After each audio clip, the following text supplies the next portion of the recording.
statistics about those users' contributions to Wikimedia projects during a particular time frame. And it tracks any language and project in Wikimedia. So it started in 2015 is when we created it originally.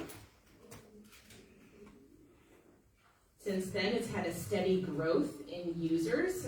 So you can see there were just a few people using it originally, and over time, more and more and more program leaders in the Wikimedia universe have been adopting it into their programming events. And it's a really powerful tool that is very poorly documented, and so I will apologize for that. I know documentation is one of the things that we could do better on, but we do a series of these kind of tips and tricks sessions at any of the conferences that we attend in an effort to try to do some more helpful organizational work on how do you actually use this tool in the features. So I want to start with some of the kind of basic stuff and then work into some more advanced features.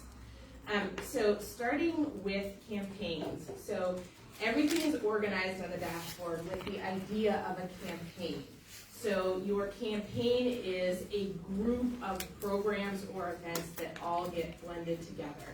So you might choose a campaign that represents your affiliate, or you could have multiple overlapping campaigns. So you might have a campaign for your affiliate, you might have a campaign for your affiliate in a particular year, you might have a campaign for your affiliate in a particular year and your education programs. And so each event or program or course for an education program can be added to as many campaigns as you want. And when you create the campaign, you set it for a particular year or a particular time frame. So you put a start and an end date on the campaign, and that is what you're asking the dashboard to track, the users and the programs that are in that campaign during that particular time frame.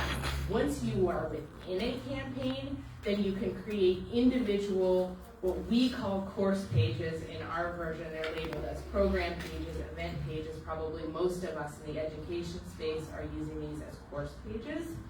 And these give you the opportunity to track a particular set of users in that program page. So I'm going to go ahead and create a new one and walk you through some of the choices that you have there as you're creating. I'm going to move this microphone so I can stand in front of the computer. And I will apologize in advance. I am using a Serbian keyboard, which I do not know how to particularly use. So if I click on the wrong thing, then bear with me here. Okay, so when you log in, you will start, and you can either participate in an existing campaign or you can create your own. You click Create to start.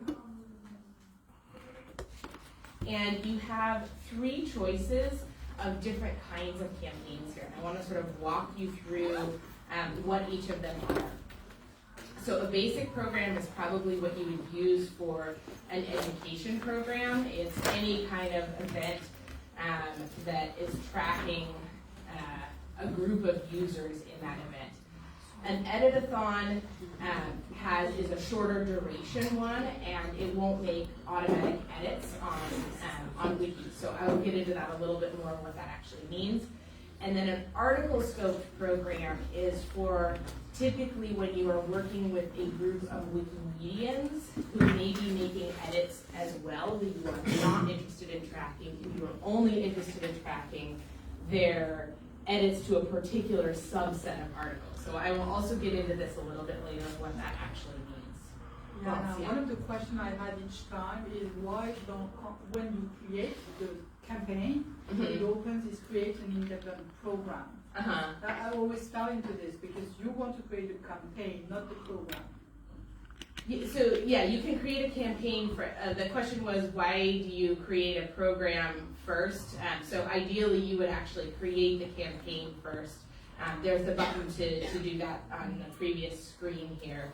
And so you would create the campaign of what, your particular organization or affiliate in a particular year, and then you would create a program within that campaign, and then it would affiliate that way. So that means in a campaign, you agree that we can have basic program editathons or Each- articles come in the campaign? Yes, so each of you can have program pages that represent each of these different kinds of programs within an overall campaign. So this is not decided at the campaign level, it's decided at the individual program level.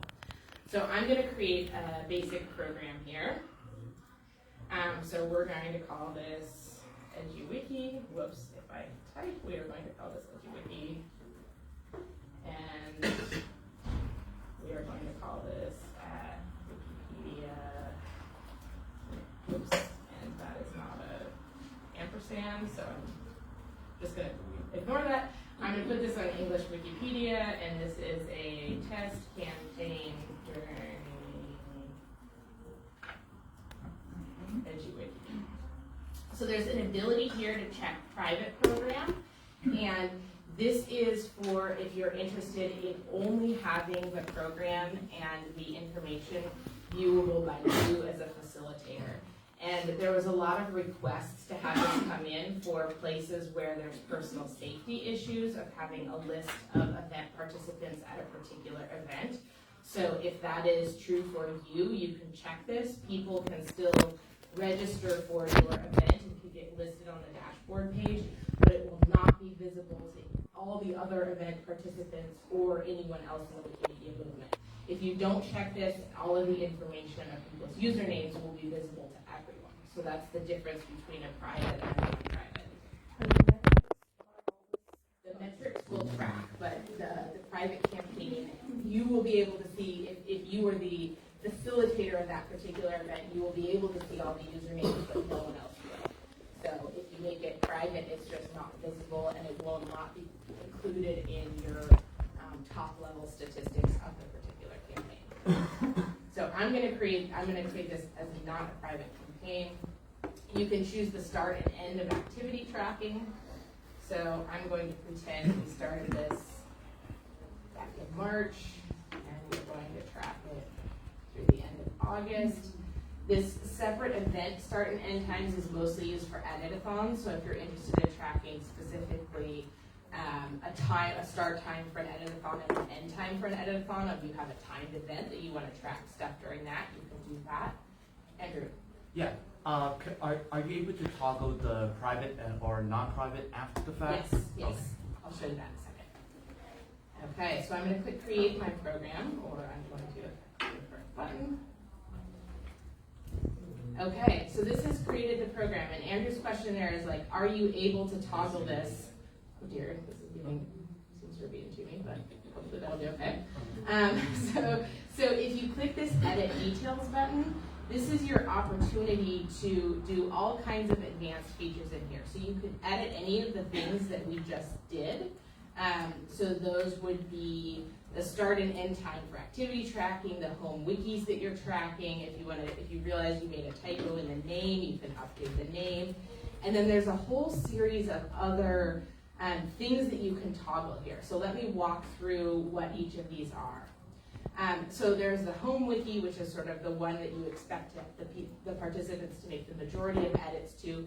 But you can also include tracked namespaces and tracked wikis. And if you're specifically interested in tracking certain namespaces, this request came out of the Wikibooks community, who are working on cookbooks, which is a specific namespace within Wikibooks, which is not the article namespace within Wikibooks. So the namespaces the dashboard will automatically track is only the article namespaces in each project. So if you're interested in tracking people's edits to other namespaces, if that's, you're doing work on different projects that are in draft namespace or the cookbooks namespace in Wikibooks or anything else that's not the namespace of your language project, then you can add them here in the tracked namespaces. So this gives you the flexibility of what statistics do you want to have in those top level numbers and where do you want to have information roll up. This is really Here, let's used. get a mic for you, Amanda. Yeah. So just jump in. This is really used by professors when they are having a longer classes, like months classes, and people are working on their sandboxes.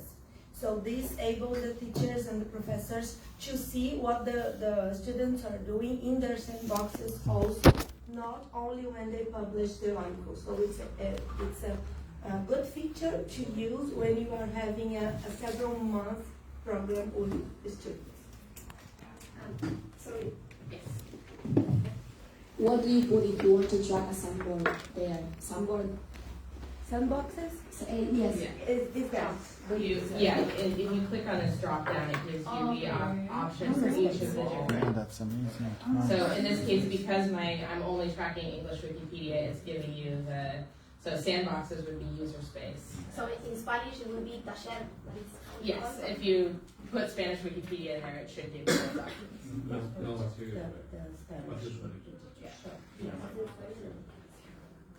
When you choose the user space, you are tracking the sandboxes.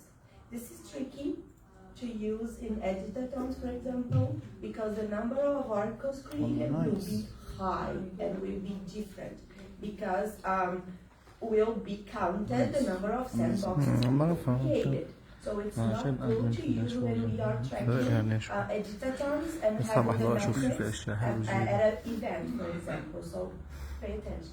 Is it possible to track from categories from Wikipedia?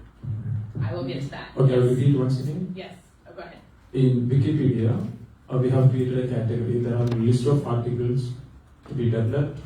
So, is it possible to track those articles based on the category? Yes. Can you just demonstrate if you don't mind? That's like not in this screen, so let me finish explaining Sure. this screen and then I will get to that later. There's a whole advanced ability, so I'll talk about page pile and pet scan and categorize things. So let me talk about the other things that are on this page as well. The passcode is just an automatically generated code that you can give to users to register for and enroll in your particular event, and there's also a URL that they can just click to create their account and have them added to your particular program. So if you are distributing this out to a group of students, they can just use this passcode, and you can edit this to make it human readable in your language instead of just being a random string of letters, or you can just send the automatically generated one. Or you can also, I'll show you later, manually add in a list of usernames for participants in your program. You don't need them to opt in, you can just add them as well. Mom, did you have a question? Yes, I have a question, but No.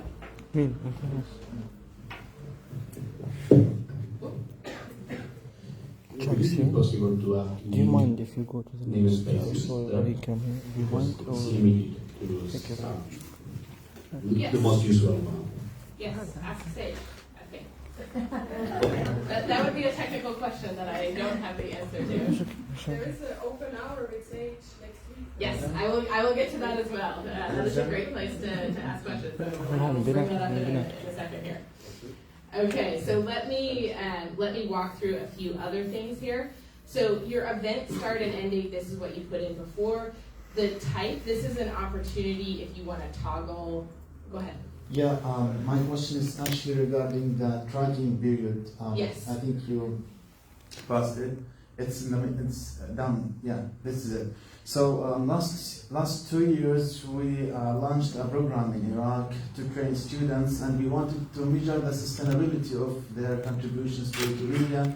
I created the dashboard, but our longitudinal study was about 4 years or 5 years. We wanted to measure their contributions after the finish of the program, but the tracking period is limited to 1 year. Yes. Yes, I think this is for Sage. So what I would recommend for you to do in that case is to clone it and have 4 different tiers of programs. You could also even check it to be private, so the participants won't see that. When they log in, they won't see the additional pages in their dashboard. But you can create, we do this at Wiki Education all the time. We will clone existing courses of users and make it in a private program so we can watch what they do after the conclusion of our programs. So if you make it private, then they can't see that they're in there, and the only people who can see what they're doing is you as the facilitator. So Yeah, thank you. I also Thanks. have a question. These are great questions, thank you. I should have said before, please interrupt me with questions. The tracking period changed recently, didn't it? Because I used to, once I expected that at the end of the activity it would stop tracking, and then I was surprised. It seems to me that recently it tracks a month further. It will track page views a month further, but I don't believe it tracks edits a month further. Yeah, but that's what, is that a recent change? Are you aware? No, it's always tracked page views for a month after the conclusion of your program, because typically you're interested in page views of sort of what the impact of your work is kind of after the conclusion of the program.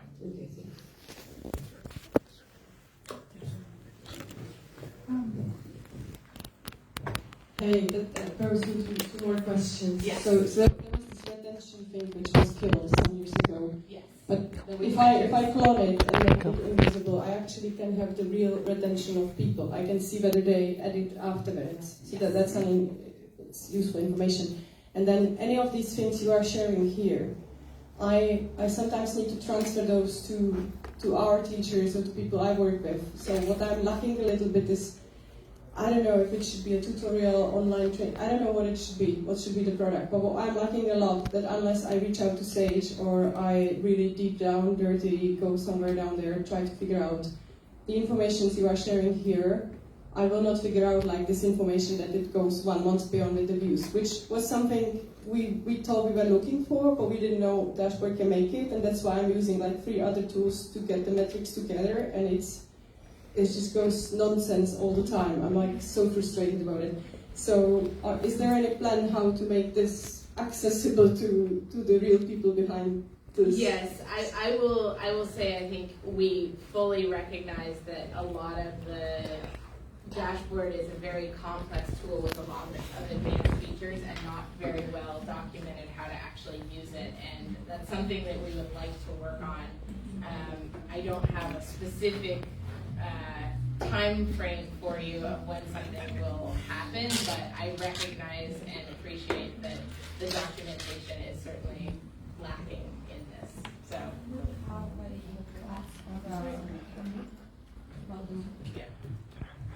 We'll have soon a minute on our MOOC for educators about the dashboard, when we'll talk only about the features that interest the professors.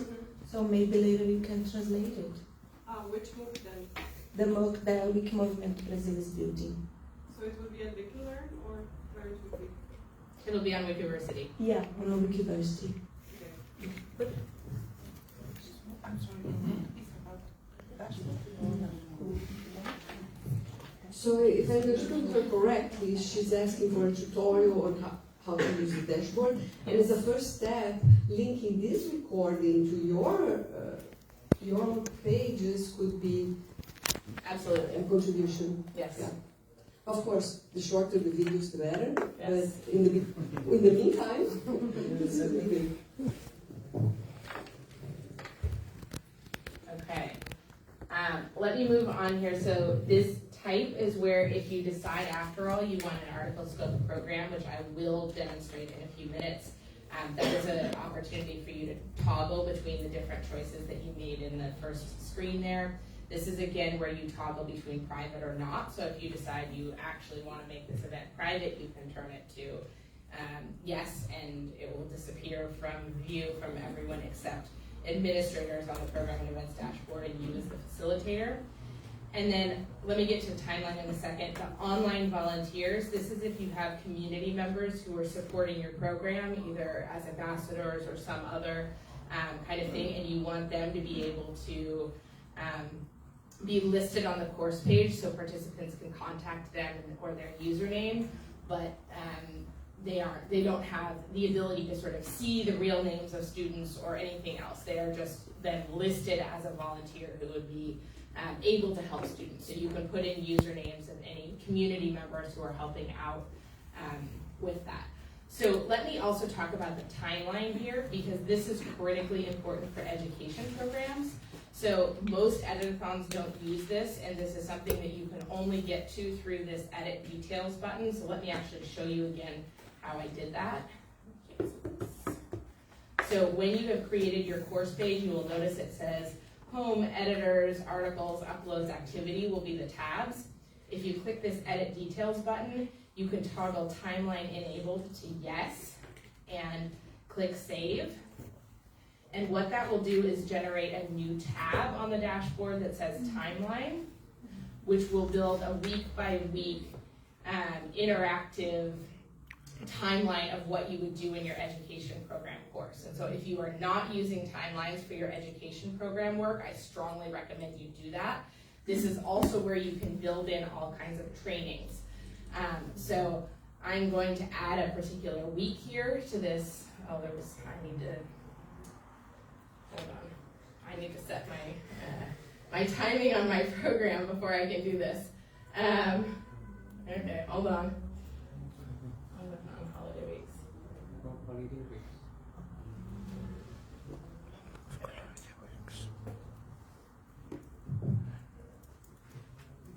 Oh, I think, hold on. Actually, see, this is where you're getting the instead of stage.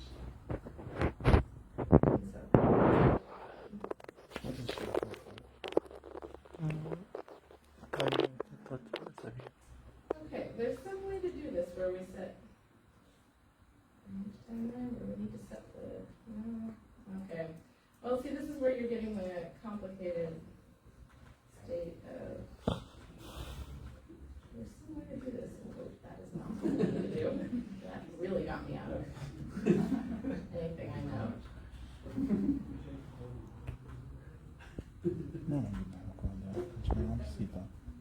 Okay, well, I will have to figure out how to do that. Something has gone wrong here. Well, I'll figure that out. But yeah, in the timeline, you should be able to. Oh, maybe I need to put this. Can I ask you a question? Yes. So I've never used it because I've always struggled to get university students because they're on Brightspace or Blackboard, so their lecturers are directing them to that, and that's the ultimate resource. Yes. And I find that they just don't have the bandwidth for an extra one, or they get confused as to which one is the one that they should be paying attention to. So it's less about the dashboard and more about how do you bridge that. Yes. That is a complicated question that we also face on a daily basis in the Wiki education world. There is always a desire to have this work with their Coursera or their Blackboard or whichever on Moodle, whichever online platform they're using for their course. Unfortunately, that has been technically complicated, and so we haven't been able to do that yet. So I think we do it by just sort of brute force of telling them over and over again they need to come to the dashboard, and the dashboard is where it tracks their Wikipedia stuff. It is this, yeah, it's this quick, if you click this edit project dates here, this is where this gets complicated. So this is where the user interface doesn't work particularly well for the program and events dashboard. So I will say this was hard. I just tried to find it and had trouble finding it. So let me show you where that is. Again, here, I can't even get out of this. Okay, well, let me do this and then I will show you. So you need to set the days of the week that your course meets in here in order to generate the timeline. And so you can say my course meets, my course meets Monday, here we go, this is where you do it. My course meets Mondays, Wednesdays, and Fridays, but we had a holiday week this week in March, and so the class didn't meet this week. So this is some of the advanced kind of features that we've built for Wiki Education's dashboard that get kind of moved over and can be useful or can be not useful depending on your context, but make things wonky and challenging to use. So I will apologize for that. But once you've set kind of when your course meets, it'll actually make the timeline work. So let me show you that again. What I did is I scrolled down here. There's the edit project dates button on the bottom of the timeline on the right-hand column.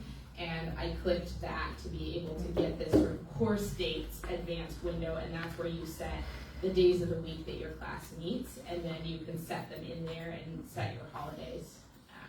Or you can click the I have no class holidays, and then that'll not put any holidays in.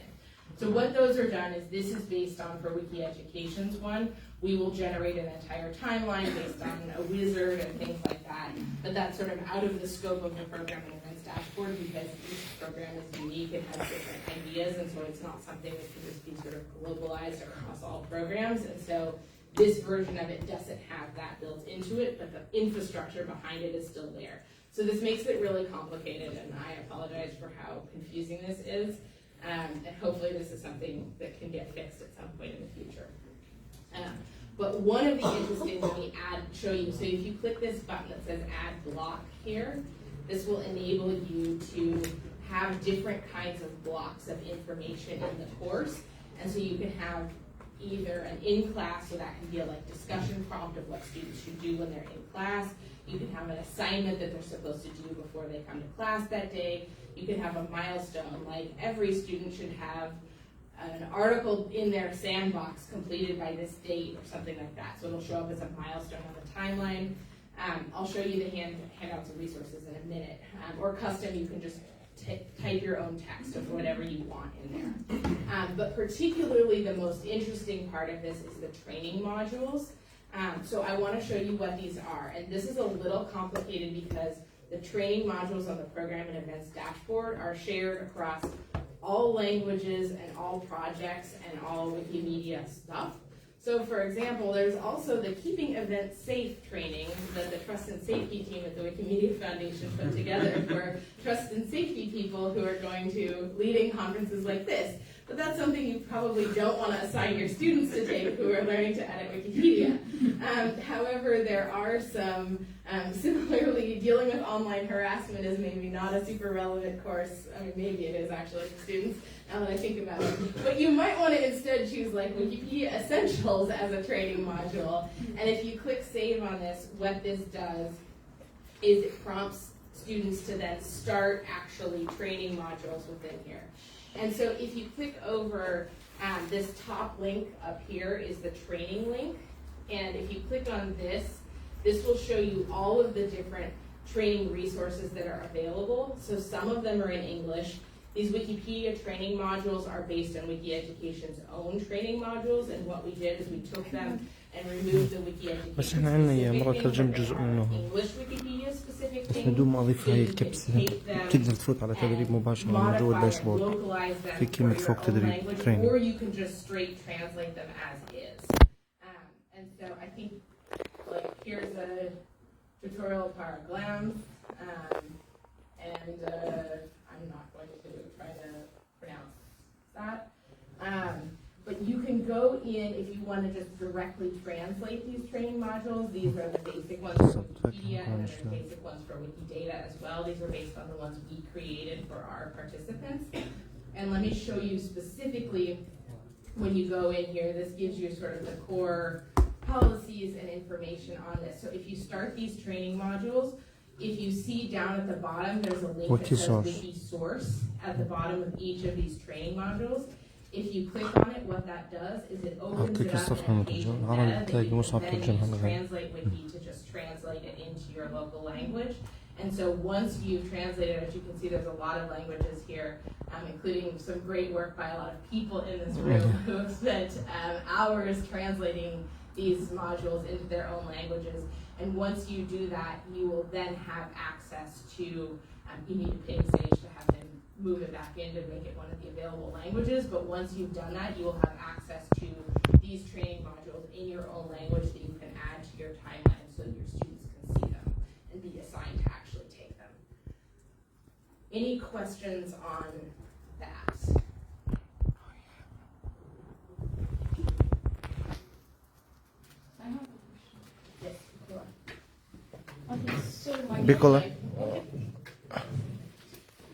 Okay, so my question is, how would you know that the students are actually taking this course? Same question here.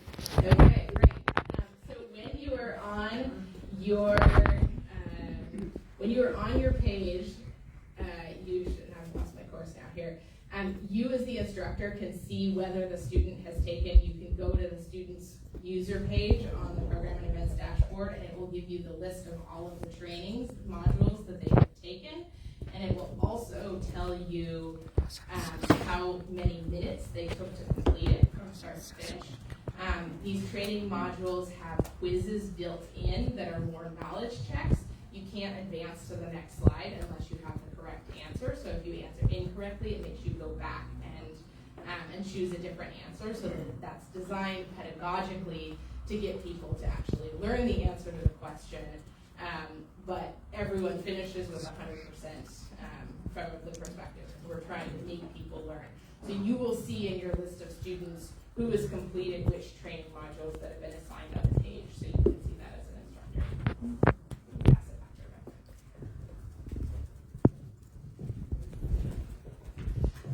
Just wondering about, I have a few lecturers that are a bit, I would say dashboard adverse, but they're just, they deal with their learning platform and they find it difficult to incorporate another one in. Absolutely.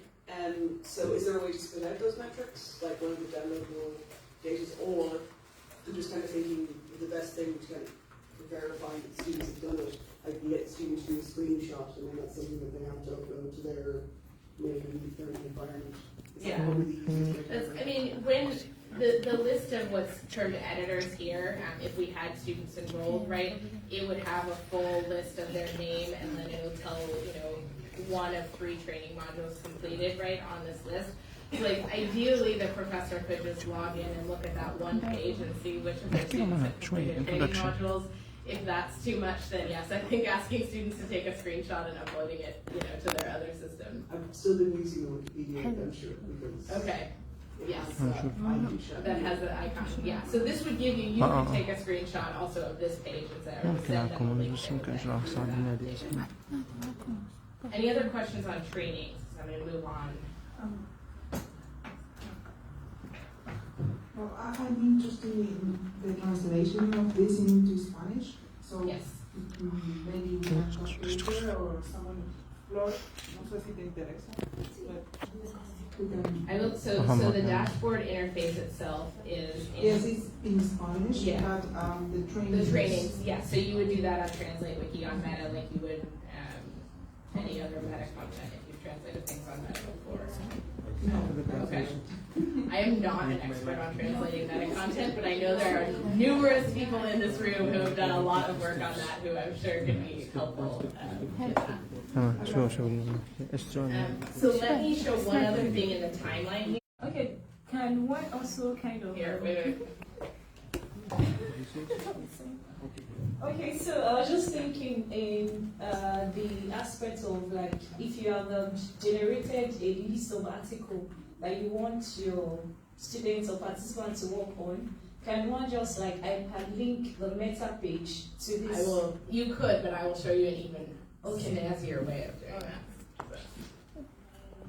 that. Okay, let me, I can jump over to that. I don't think that's too far off. These are some of the more sort of advanced things, but let me show you how to do that. So under articles, there's a lot of flexibility here of how you want to have articles done. So you can create, specifically for your question, you can create a list of available articles. And so you can click the add articles and you just drop a whole list of URLs into there. And then that gives all of the list of Wikipedia articles that students can choose from to work on. And they will click assign myself this article, and then it will appear on the list of assigned articles. So there will be a list of available articles and then assigned articles. So this is if you want them to work on a specific set of Wikipedia articles, you can predetermine that here. Since this is just a blank one, I don't have any articles in here, but that's how that feature works. So I would recommend doing that because then as the students look at the articles tab, they have a list and they can specifically select the one they want. The other way of doing this, which I think this gets to, I've lost track of who, but someone's question earlier around, can you track just a category? So let me show you how to do that. So I discussed that in this home edit details tab here, there's ability to change your course type to an article scoped program. So that's exactly what this is. So if you choose article scoped program and you click save, when you go over into the articles here, you have the ability to track categories, PET scan IDs, page pile IDs, or templates.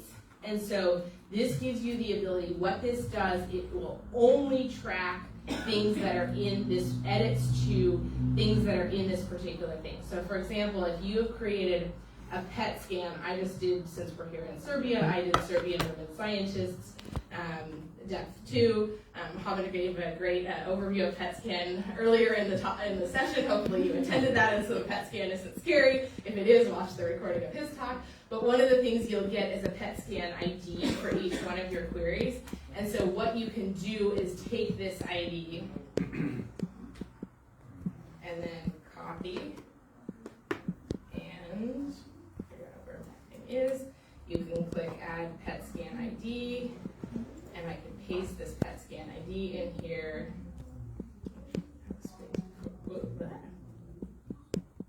Okay. And so I don't have any editors in this particular thing, but you can see that if you can add multiple PET scan IDs, you can add a particular category for your language project, you can add a page pile ID or a template. So if you're using a particular, you want to track edits to articles that have a particular template on it, you can also do this. So this is a really kind of advanced feature. We typically use this for an editing event where you have a lot of experienced editors who might wander off and edit in other topic areas at your edit-a-thon, and you want to only track what they did. You're doing a women scientists edit-a-thon, but somebody saw something on their watch list, and then we're all Wikipedians, and you know how that goes, and 10 minutes later you're editing 6 other articles, and then your statistics get all weird because somebody reverted some vandalism, and it looked like they added thousands and thousands of words, and you don't actually want to track that. So you can manually, there's this tracked here, and you as a program leader can toggle that on and off, so you can manually untrack specific edits. But if you have a lot of that going on, one of the easiest ways to do that would be to create a PET scan of, what are the, I want 4 categories deep of this particular Serbian women scientist category, put the PET scan ID in there, and then it will only track articles that are in that category or, however many deep. So, all right, let me up here. So I want to show, I'm sorry, this is going way too long. But you're asking great questions. Let me do a couple of other things. So I want to show you alerts here. So this is something that is working on a handful of language versions. So this is the Art and Feminism campaign, and it works on English Wikipedia and a few others. And what it is this will show you, it's at the campaign level. So this was the Art and Feminism campaign from this year. If you click on this alerts tab, this gives you as the campaign organizer the ability to see typically sort of things like problems that are coming up from anybody in your campaign. So in particular with Art and Feminism, one of the things that since they're working on new biographies of women in art, the different ones that you could choose from is editing like articles for deletion or discretionary sanctions, but you could also add a speedy deletion or proposed deletion, and those should work kind of across languages and projects because it's the same, that all the articles that go into the speedy deletion or articles for deletion or proposed deletion are all in the same category. So you should be able to get alerts if one of your students' articles has been nominated for deletion on your language Wikipedia. It'll show up on this alerts thing here. So this is a good opportunity for you to sort of see problems across your campaigns of all the courses you're working with. Their students are getting into trouble. And if there's sort of particular, discretionary sanctions is something, I think English Wikipedia, pretty English Wikipedia specific, but these are the ones we've built in for ours.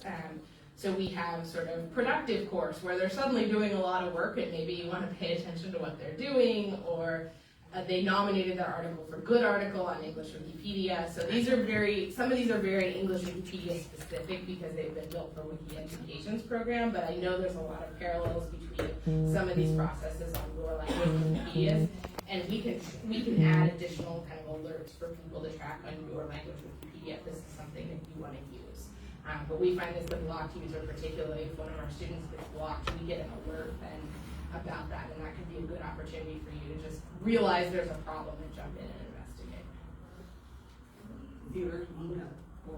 So it does not generate the question was, does it generate an email? The answer is no, because the WMF Labs does not have the emailing capabilities.